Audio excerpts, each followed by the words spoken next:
درود بی پایان به ایران، درود بی پایان به همه شما دوستان عزیزی که بیننده این برنامه هستین. امروز 10 می برابر با 20 اردیبهشت 2584 شاهنشاهی کوروشی، 10 می 2025 میلادی و اینم 61مین گزارش آپوزیتیه که تقدیم حضورتون میکنم. موضوعات یه موضوعی بود که تو برنامه قبلی جا افتاد، یعنی صدای من قطع شده بود، روش اون صحبت میکنم. بعد داستان نتانیاهو که تو تیتر برنامه هست، این جدایی نتانیاهو از ترامپ، به نظر من یعنی جدایی ترامپ در حقیقت از نتانیاهو، اونم جالب و خیلی امروز سر صدا که امروز مخصوصا خیلی تو توییتر سر صدا که راجع به اون یه ذره اونو بررسی میکنیم. بعد راجع به ویتکاف که اخیراً یه مصاحبه‌ای داشته و اونو یه دوستا تیکشو بریدم که با هم ببینیم و بعدم یه دو تا خبر دیگه هستش که تو توییتر ترند شده بود، اونها رو هم صحبت میکنیم. و موضوعی که برنامه هفته قبل نه، تو گزارش آپوزیتی 60، یعنی 2 روز پیش صدای من روش قطع شد، یه بخشی بود که مربوط میشد به این تصویر.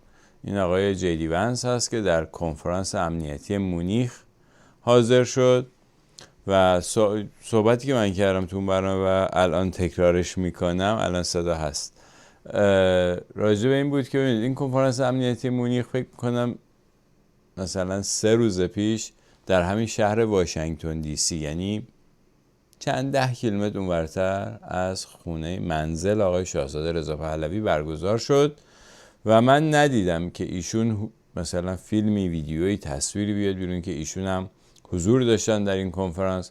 خب ما یادمون هم زمانی که این کنفرانس در آلمان بود، خیلی با سر و صدای رسانه‌ای هم ایشون هم خانم مسیح علی نژاد اونجا حاضر شدن، سخنرانی کردن، به هر حال هم گزارش‌های از مطبوعات فارسی زبان راجع بهش صحبت کردن، هم از اینکه مثلا خودشون دارن صحبت میکنن. اونجا گزارش‌های تهیه شد، پخش شد و سوال اینه که خب چطور الان که دیگه تو خود آمریکا هست و نزدیک هست که لازم هم نیست برین یه کشور دیگه، خب الان دعوت نبودین؟ یا اینکه شایعاتی هم موقع به گوش میرسید که اصلا این اشخاص، نه مسیح علی نژاد نه شاهزاده رضا پهلوی، به کنفرانس امنیتی مونیخ دعوت نبودن، بلکه خودشون با هزینه خودشون رفتن اونجا و یک اتاقی رو در اون مجموعه‌ای که این کنفرانس برگزار می‌شده کرایه کردن که این نشست و اون چیزایی که تو تلویزیون‌های فارسی زبان نشون دادن اینا با هزینه شخصی درست شده. اینو من خواهش میکنم که شفاف سازی کنیم، ما متوجه بشیم که واقعا شما با هزینه شخصیتون رفته بودین کنفرانس امنیتی مونیخ یا نه واقعا دعوت بودین. به نظرم خوب هستش که برای هموطنانمون ارزش قائل شیم و شفاف سازی کنیم، مخصوصا شاهزاده رضا پهلوی. حالا مسیح علی نژاد که دیگه تکلیفش معلومه که کجای کار هست، یا ایشون هم البته به نظر من وظیفه داره که بیاد بگه که واقعا چی بود قضیه. خب چرا الان از نیویورک نیومدی واشنگتن؟ دعوت نبودی یا اینکه دوست نداشتی بیای؟ چی بود قضیه؟ اصلا چجوری بود که شما آلمان مثلا رفتین ولی اینجا تو واشنگتنی، همون کنفرانس واشنگتن برگزار شد، نبودی؟ اینم بعد نیست که شفاف سازی بشه. این حالا مال برنامه قبل بود. اما خب خبر مهم این امروز خیلی خیلی سر صدا کرد این خبر در توییتر و خیلی توییتای زیادی. این الکس جونز مخصوصا اومد گفتش که ترامپ خیلی ناراضی از عملکرد نتانیاهو و کلا نتانیاهو رو گذاشته کنار و قطع رابطه کرده باشه. و بعدم چند روز قبل تو گزارش قبلی هم من گفتم مکرون هم بر اساس اونچه که در فرانسه به اصطلاح منابع دولتی فرانسه حکم بازداشت نتانیاهو رو صادر کردن، به خاطر اینکه به عنوان جنایتکار جنگی گفتن اگه بیاد فرانسه دستگیرش میکنیم. برای همین مکرون اومد گفتش که اجازه نداره نتانیاهو وارد فرانسه بشه. و الان هم که این ترامپ این خبر راجع به ترامپ اومد بیرون، حالا من از چند تا مطبوعات مختلف دیگه، جای مختلف، حتی مطبوعات خود اسرائیلی روی این خبر کار کردن و اونا هم براتون آماده کردم که به نمایش بذارم اینجا براتون. این مثلا از خود مطبوعات اسرائیلی هست، اینایی که میبینین اخبار، و خلاصه خیلی خیلی جای مختلف. یعنی میخوام بگم که خبر فیک و ساختگی نبود، این خبر بعد جدی گرفت این خبر رو، و خیلی هم خبر مهمی هست. این قطع رابطه ترامپ با نتانیاهو، احتمالاً اگه قرار باشه اینجوری بره جلو، نتانیاهو رو میذارن کنار، یعنی نخست وزیر اسرائیل تغییر میکنه، که این خیلی مهم هست. و موضوعی که تقریبا مسجل هست اینه که مثلا نتانیاهو تو این مذاکرات اخیر بین آمریکا و جمهوری اسلامی حضور نداشته و هیچ گونه اعمال نظری هم نمیتونسته بکنه، که حالا موضوع بعدی ما راجع به همین مذاکرات هست. این هم باز دو مرتبه تبدیل شد به یکی دیگه از اخبار پر سر و صدای توییتر بود، آقای استیو ویتکاف که به اصطلاح مذاکره کننده ارشد ترامپ هست. جالبه که مثلا وزیر خارجه که آقای مارک روبیو باشه توی این مذاکرات فرستاده نشده، بلکه یک شخص دیگه به نام آقای استیو ویتکاف فرستاده شده به این مذاکرات. و حالا با دوستانی که من صحبت میکنم که خیلی اجحاف دارن به سیاست داخلی آمریکا و مسائل آمریکا رو دنبال میکنن، معتقدن که دلیل این که ترامپ مارکو روبیو رو نفرستاده به این مذاکرات و به جاش یه شخص که اصلا سیاسی هم نیست به نام آقای استیو ویتکاف فرستاده اینجا، به خاطر اینکه دقیقاً به همین دلیلی که استیو ویتکاف سیاسی نیست و در این چارچوب‌های از این به اصطلاح از این سیاسیونی که خب توشون آدم فاسد زیاد هست نیست، و اینجوری مطمئن میتونه بشه که اخبار این مذاکرات درس پیدا نمیکنه به جای. این خیلی مسئله مهمی است و شاید مثلا اگه مارکو روبیو رو میفرستاد ممکنه اون درس پیدا کنه، مخصوصا به طرف اسرائیلی ها.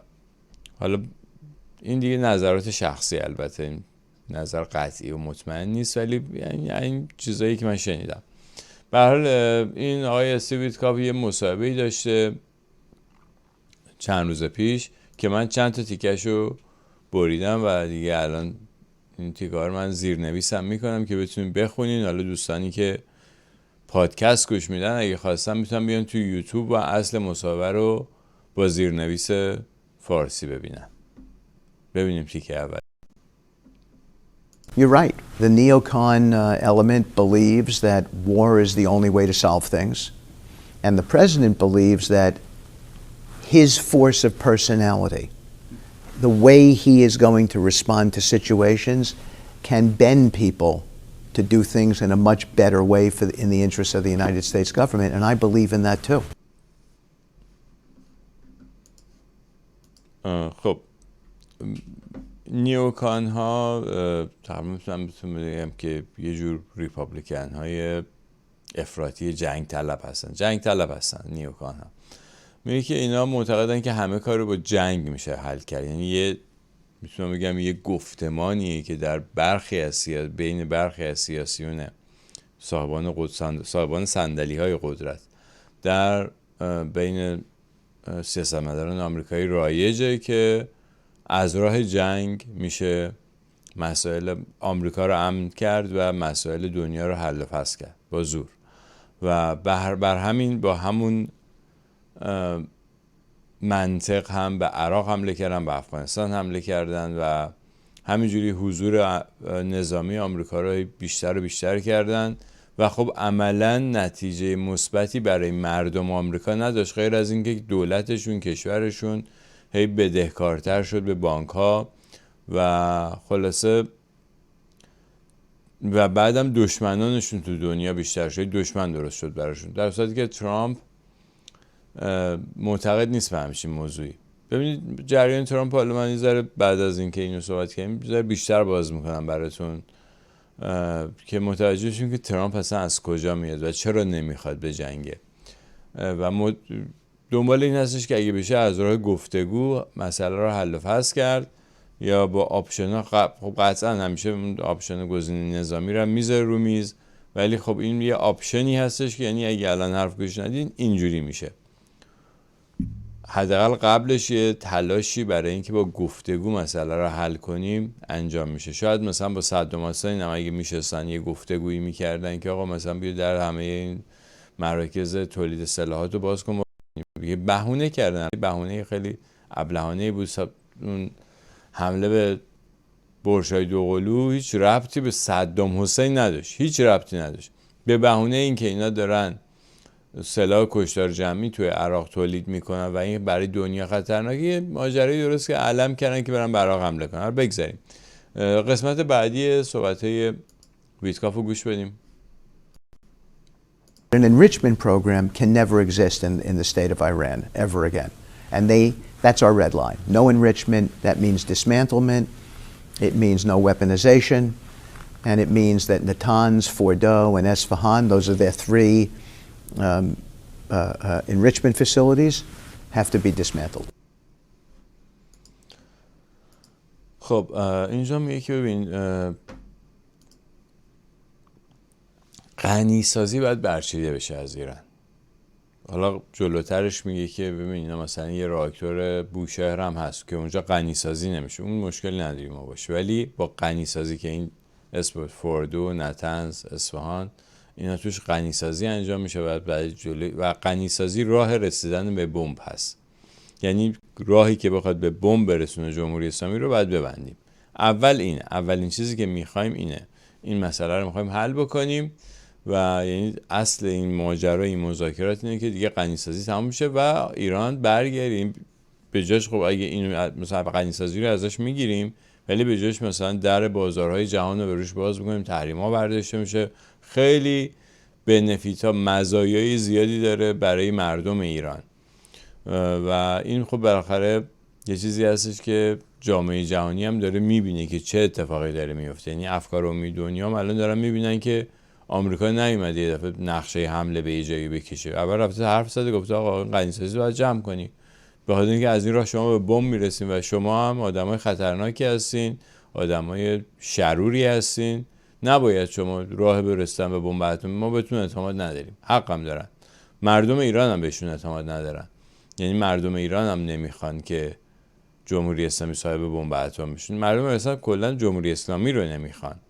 به هر حال شاید این یه راهی باشه برای اینکه از جمهوری اسلامی هم بشه عبور کرد. اما قسمت آخر صحبت‌های ویتکاف هم با هم بشنویم و بعد برمیگردیم به تفسیر. Our negotiation with them today is limited to nuclear, but do we think that they need to stop enabling Hamas, Hezbollah, the Houthis, and getting and pulling back from being a provocateur? We do believe that. That's a secondary discussion. Do we think that they should not be supplying weapons to people who we consider to be our enemies? We believe that. But again, we don't want to confuse the nuclear discussion, because that to us is the existential issue. That's the issue that needs to be solved today and quickly.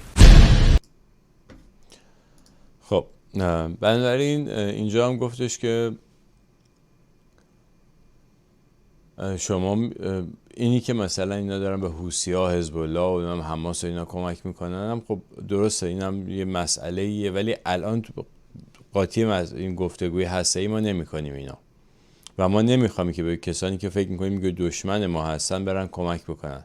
ولی این قسمت دوم یعنی قسمت مهمی که برای ما خیلی اهمیت داره اینه که جمهوری اسلامی به بمب نرسه، یا حالا اینا میگن ایران به بمب اتم نرسه.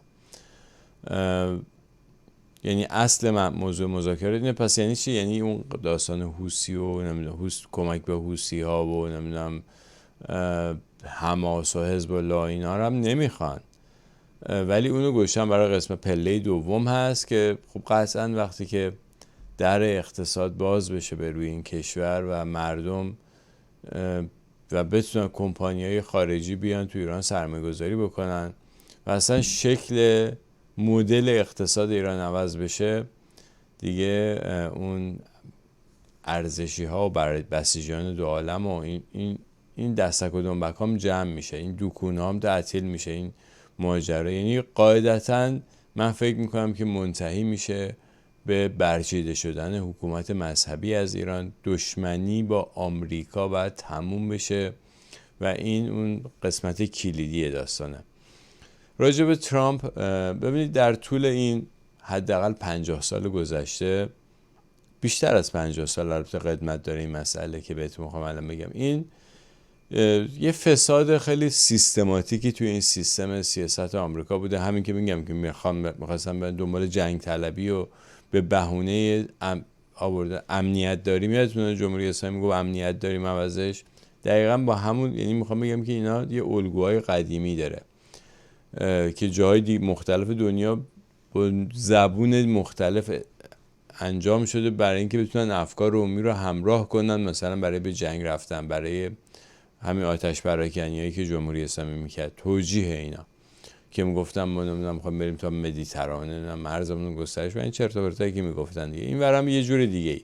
در آمریکا هم این گفتگوها جلو میرفت، ولی خب اینجا یه سیستم بالاخره یه سری قوانین داره، یه سری سوراخ‌های قانونی هم تعبیه شده براش که از طریق اون سوراخ‌های قانونی آدمای فاسد به قدرت میرسوندن و اون آدمایی که در اون صندلی قدرت قرار میگرفتن یه تصمیماتی میگرفتن که در عمل به ضرر مردم تمام میشد و یه سری سیاستمدار، یه سری ژنرال، نظامی و آدمای دیگه‌ای که توی این دولت و توی این دم و دستگاه هستن میدیدن و میبینن که اینجا یه سری آدم دیگه دارن فساد انجام میدن، دارن دروغ میگن، تناقض داره حرفاشون با هم دیگه و شروع کردن با این سیستم جنگیدن سالیان ساله.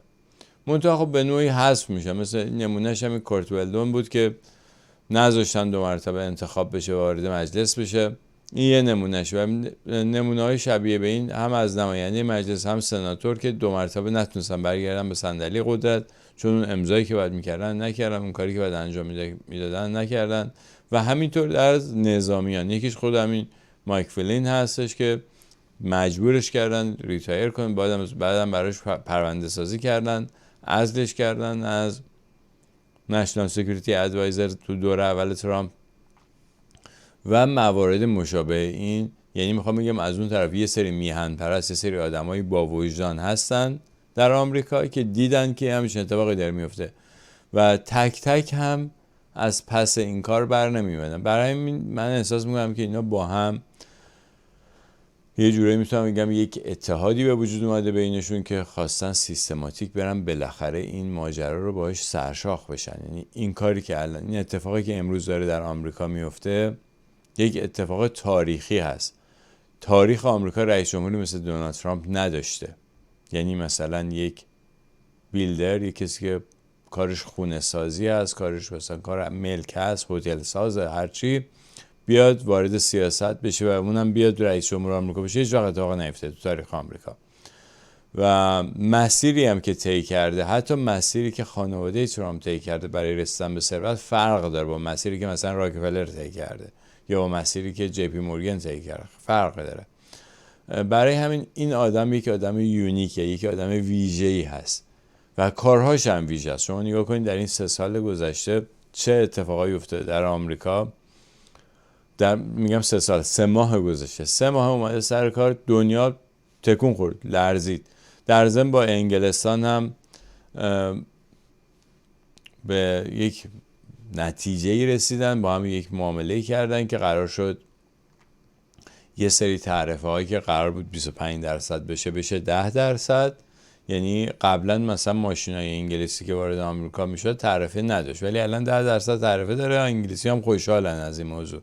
یعنی میخوام بگم این سیاست مداری که این آدم به خرج میده چجوریه که الان که 10% ازشون تعرفه میگیره خوشحال هم هستن و قرار شد تا 100,000 تا ماشین انگلیسی بتونه وارد آمریکا بشه، به شرطی که در انگلستان ساخته شده باشه و این به نفع صنعت خودروسازی انگلستان هم هست. سالی 100,000 تا ماشین وارد آمریکا بشه از انگلستان و یه سری از چیزایی که تکنولوژی بالا داره، مثلا موتور هواپیمایی که رویز رویز میسازه، موتور هواپیما رو یا کارخونه رویز رویز میسازه یا جنرال الکتریک یکی از این دوتا، تمام این هواپیمای مسافربری رو موتورهاشون یا رویس رویس یا جنرال الکتریک که مال خود آمریکاست، رویس رویس هم اونا مثل که تعرفه‌شو برداشت به این شرط که 10 میلیارد دلار هواپیمای بوئینگ خریداری کنن انگلستان. اینم بخشی از اون معامله‌ای بود که انجام دادن. همه خلاصه خوشحال بودن از این داستان. راجع به چین هم قراره که همین هفته یه سری مذاکرات خیلی جدی‌تر در کجا؟ سوئیس برگزار بشه. نه در چین، نه در آمریکا، در سوئیس. چرا سوئیس؟ قبلا هم خدمتتون عرض کردم که کشور چین یه جورایی دزدیده شد به وسیله همون گلوبالیست‌ها یا همین بانکداران بزرگ که کشور این بانکداران سوئیس هست. سوئیس مال این، برای همینه که شنیدم میشه بانک سوئیس میگن، برای اینکه کشوری هستش که این در اختیار این بانکدارات. یه تیکه از اروپا به خوشا با هواترین و زیباترین قسمتش که بین فرانسه و آلمان و ایتالیا است، این یه تیکه رو کندن گفتن این سوئیسه و تمام این به اصطلاح هدکوارترهای بانک‌ها رو بردن اونجا، خودشون هم احتمالاً اونجا زندگی میکنن. برای همینم نه در جنگ جهانی اول که هنوز مثلا اونجوری چیز نشد، ولی در جنگ جهانی دوم هم که کل اروپا آتیش گرفت و سوخت، سوئیس بی‌طرف بود و هیچ کس بهش حمله نکرد. اوکی.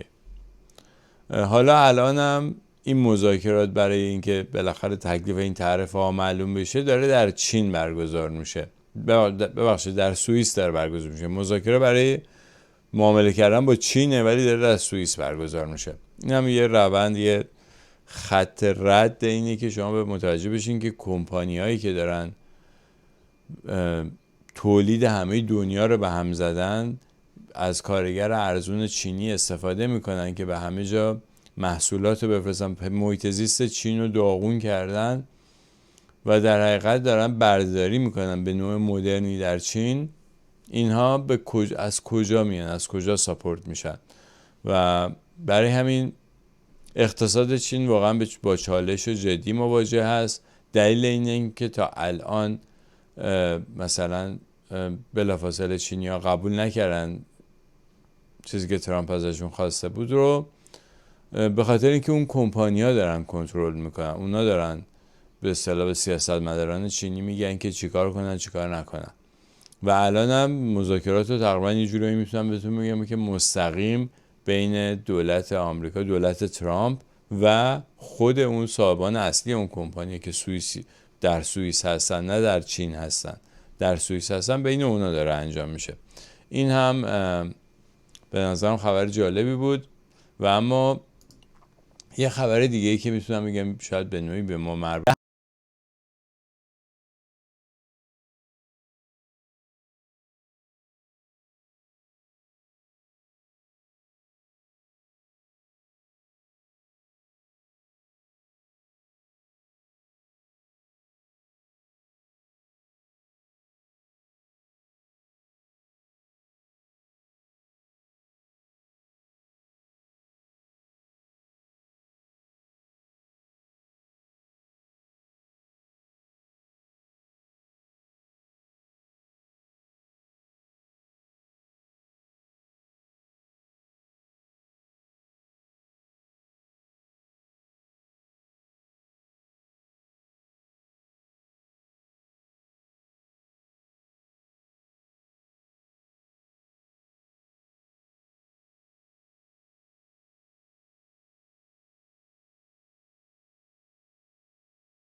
ماجرای چین و ماجرای هند و پاکستان هست که برای تنش‌های همیشه بوده بین هند و پاکستان، حالا الان یه خورده بیشتر بالا گرفته. امیدوارم که کار به جای باریک نکشه، ولی کلاً پاکستان خب این در بیشترش بلوچستان ایرانه که اینو در زمان مثلا قاجار تیکه تیکه کندن از ایران جدا کردن. اون موقع هنوز هندوستان مستعمره انگلستان بود و انگلیسی ها اومدن این تیکه ها رو از ایران کندن جدا کردن. موقع مثلا جزء هند میشد، اصلا پاکستانی وجود نداشت موقع. بعدن که بعد از جنگ جهانی دوم که این ماجرا یعنی گاندی و اینا اومدن و خواستن که هند رو مستقر کنن، وزیر استعمار انگلیس در بیان، اومدن پاکستان هم جدا کردن. یه دفعه مثلا پاکستان هم بکنم نه قبل از جنگ جهانی دوم بود، درست یادم نیست، ولی پاکستان رو به خاطر اینکه اینا مسلمونن اونا هندوان، با یه همچین بهونه های اومدن این تیکه‌ای که الان بهش میگن پاکستان از هند جدا کردن. البته یه تیکش هم افتاد مسلمونا اون طرف هم بودن، غرب هم بودن، که میشد پاکستان غربی، این شد پاکستان شرقی.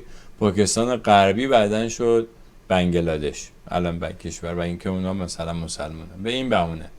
و از اون به بعد هم همیشه این یه موی دماغ بوده برای هند، یعنی همیشه این پاکستان و هند با هم تنش دارن، هر جفتشون هم الان بمب اتم دارن. خیلی خطرناکه که به حال مردمی که یه سریاشون اون ور پنجابن، یه سریاشون این ور پنجابن، یه رودخونه، اینا مسلمونن اونا مسلمون نیستن، هندوان. به خاطر همین گفتن نه نمیشه شما بعد یه کشور باشین، یه کشور بشه، تجزیه کردن و بعدم اینا دشمن هم بعد بشن. اصلا تمام تئوری این تجزیه هایی که در جای مختلف دنیا انجام شده بر این اساسه که اینا بعدن دشمن هم دیگه بشن، بعدن همین یکی کشور بشه دشمن. دیدین هر از گاهی این جمهوری آذربایجان هم مثلا یه خط نشون هایی میکشه برای ایران یا یه ادعاهایی میکنن، نه همش برمیگرده به همون سیاست، به همون سیاستی میان کشورهای بزرگ رو تیکه تیکه میکنن و برای اینکه بندازشون به جون هم دیگه، و این به ضرر مردمی که اونجا زندگی میکنن. همیشه اینجوری بوده. امیدوارم که از تماشای این برنامه استفاده کرده باشین، به دردتون مفید یافته باشید. امیدوارم در اشتراک گذاری آن کوشا باشید و کمک رسانی به اپوزیت رو هم فراموش نکنین. تا ایداری بعد، بدرود.